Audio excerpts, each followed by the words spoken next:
Hi there, welcome to the Fierce Factor podcast. I'm your host, Kaylee Lindholm. And I think it's time for us women to shift the conversation in business and step into our feminine leadership to do the most iconic work the aesthetic industry has ever seen. Each week, I'll be bringing a powerful dose of strategy, sarcasm, solutions, and sass that will rev up your creativity and ignite your brilliance as you link arms with me along our shared path of personal and professional growth in 20 minutes or less. Let's go. Hello, leader. Welcome. You have found your way to the Fierce Factor podcast, and you are here with your host, moi, Kaylee Lindholm. I am the founder of KLC Consulting and the Pop Leadership Academy, where we are on a mission to help 100 inspiring and intentional women in aesthetic wellness cross the next $1 million milestone in their business this year. And many of these women, like you, leader, look forward to their Monday morning, turning on the podcast on their commute to work while they're making kids' lunches or during their morning workout to get their weekly dose of strategy, of sarcasm, of real practical solutions, and definitely some sass. And this week is no exception. Ladies, I am about to cross my 40th birthday milestone, and I'm just feeling very feisty and very enlightened at the same time. In fact, if you are in the presence of innocent youth today, or you are turned off by profanity, you may just want to go ahead and skip this week's session, because this week I am going to share a little, we'll say, gentle nudge for you to take that empowered next step in your life. And I have to admit, thinking of my feistiness, as a business owner, most of the decisions that I follow are my own decisions. I'm typically the one calling the shots. I'm leading the strategy. I'm organizing everyone else around the vision. And because of that, it's really only when I put my own accountability in place, sometimes that looks typically like hiring someone to tell me what the heck to do, right? That's when I have someone else challenging me to see my own world through a different lens.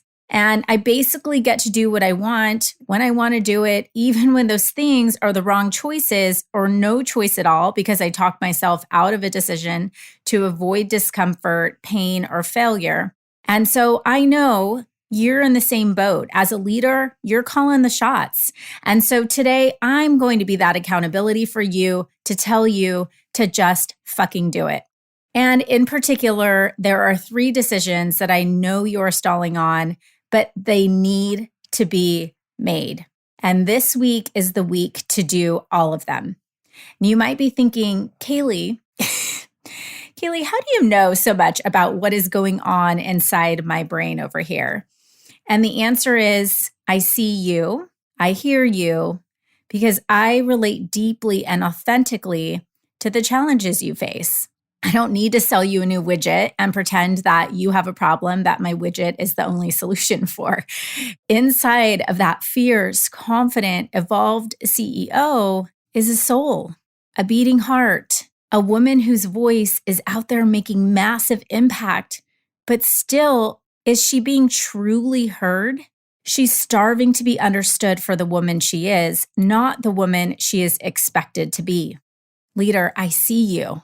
You're extremely busy, right? So quite frankly, the last thing you have time for is listening to yourself and giving yourself the attention that you deserve, but not today. Today, we're going to talk about self-care, setting boundaries, and taking real responsibility for the trajectory of your life. When I say just fucking do it, I mean just that. JFDI. Just fucking do it. So if you're an Instagram follower, you know that I have been training to get my body in shape for a photo shoot for my 40th birthday. I've been working out 6 days a week. I'm on a meal plan. I'm cutting back on drinking. I've been really committed to this program. So I have been weighing myself on a fancy scale that tells me my percent body fat, my weight, my muscle mass in every part of my body, my hydration levels, one of those really sophisticated systems. But over the past 2 weeks, my progress has hit a plateau. Super fun, right? So I talked to my fitness coach, who is tracking every morsel that I put into my body, by the way.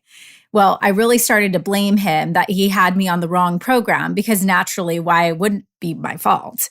And he said to me, Kaylee, how's your stress level? And it was like one of those moments where you get caught with your hand in the cookie jar, like head jerk around. And I was like, I'm busted. And I told him, I'm really stressed because I'm doing 5 billion things, preparing for masterclass, new academy curriculum, team building, service delivery. I'm momming, wifing, daughtering, right? Neighboring, friending, all the things, right?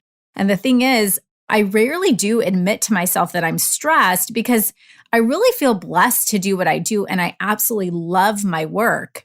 But that's not the point. My body was so supercharged with cortisol and was producing inflammation in response to this emotional stress, which was keeping my body in constant fight or flight and essentially not able to advance my fitness program. And so I was really frustrated, like wanted to cry, because I had been working so hard. And then I stopped and realized that that's the point. It wasn't working hard that was going to get me the result I wanted. But in my mind, it was all about lifting heavier weight, depriving myself of more wine, squeezing more programming into my week. Instead, what I needed was self-care.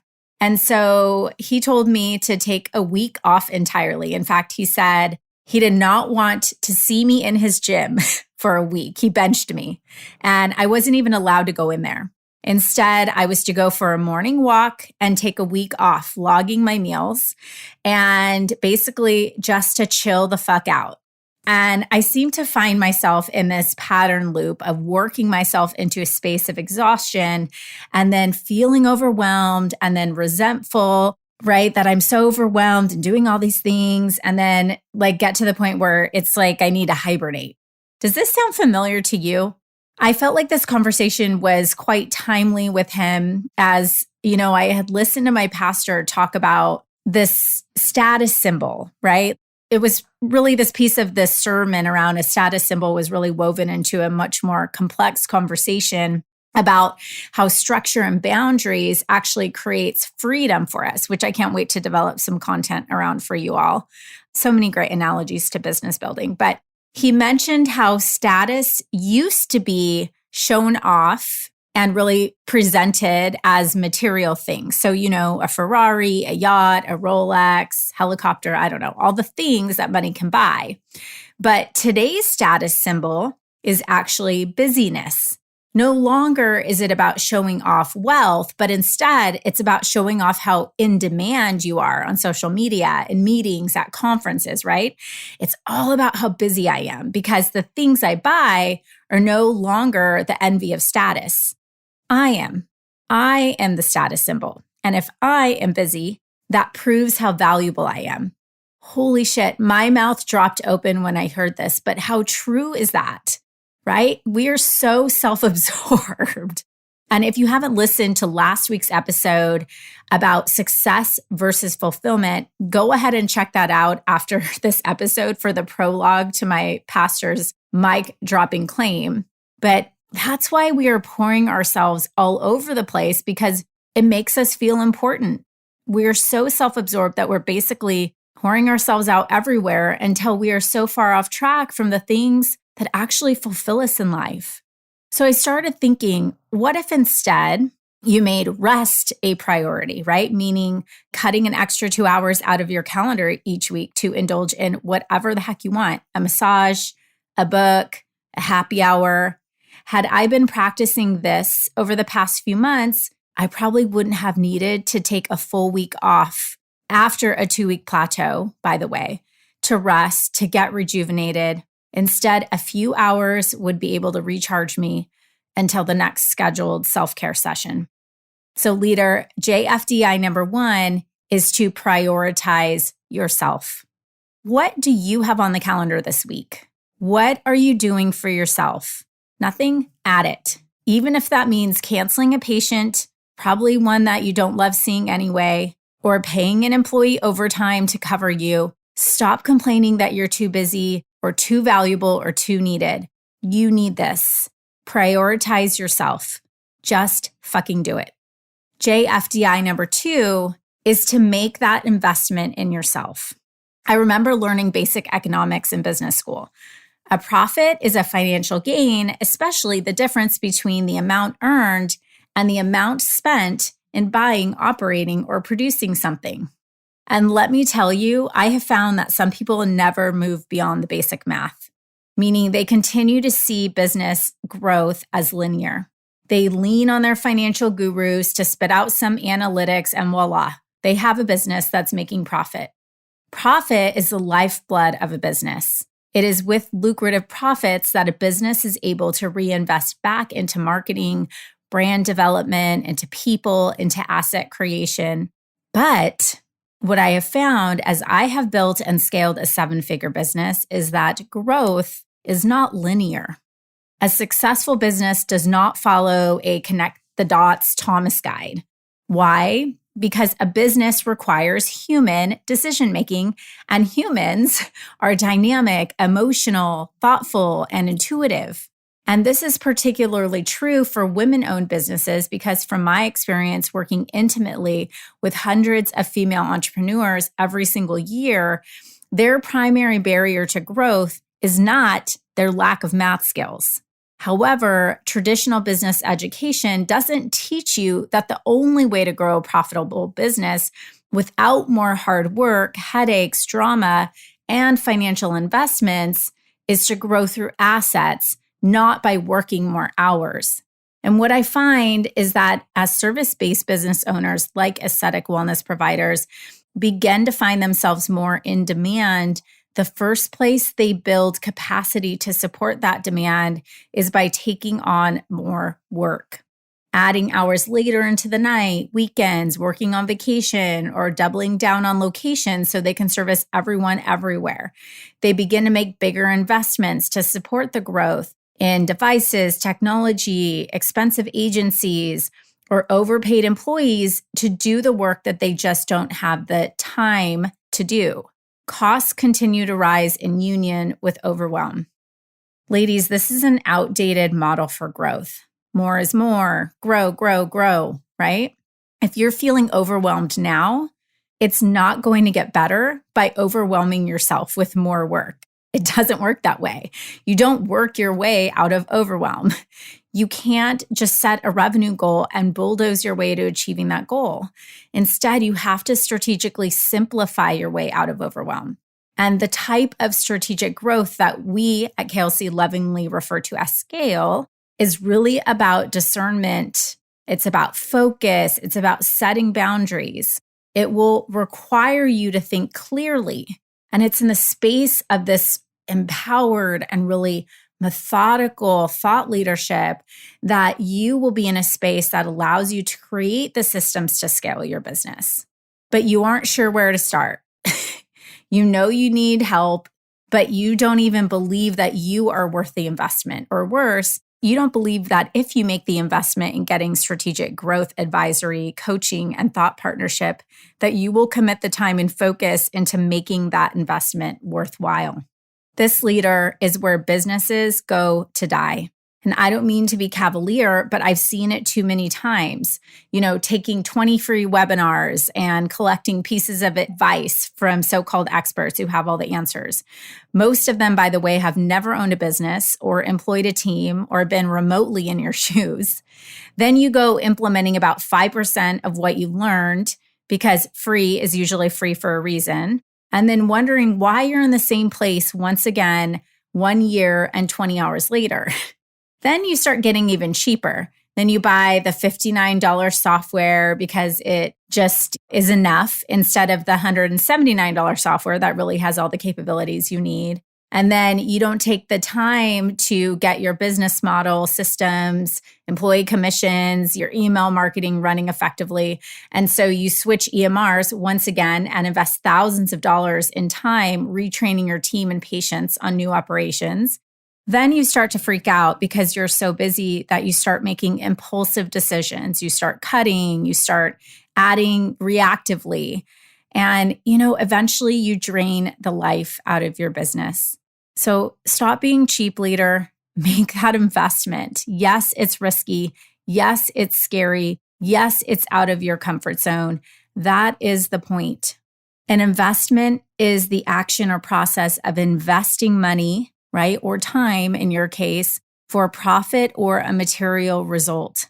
It's not a cost on your balance sheet. It's a strategic decision to grow your business and yourself in a way that gives you freedom. In my opinion, freedom is the most deeply satisfying luxury that money can buy. Leader, just fucking do it.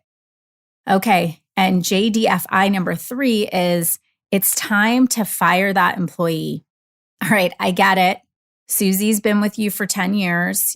Maybe you know her family. You've watched her kids grow up. Maybe you've taught her everything she knows. Or maybe you have Jessica, who's perfect on paper. She hits every goal. She's amazing at her job, but she is drama level 10 and she is an energy suck for you. Or maybe you have George, who's just okay. He was perfect for your business back then, but now things are different and it's time to level up. Leader, your husband is tired as hell hearing about your employee drama when you come home at night. You know it's time, but there's always reasons to wait, right? We'll be understaffed. I don't want to deal with the aftermath. We don't have a solid replacement. The business will suffer. I know, but here's the thing. Keeping that employee around could be degrading your culture without you even knowing it. Or maybe it's not that at all. Maybe you have a really sweet employee, but she's just not skilled for what you need in your business right now. Don't you think she wants to show up to work every day and feel proud of herself? Don't you think she wants to go home feeling successful and empowered just like you do? Don't you think she too wants fulfillment? Sometimes letting someone go is the right thing to do for them. Sometimes it's not just about your business, but it's about the right thing to do for the people around you.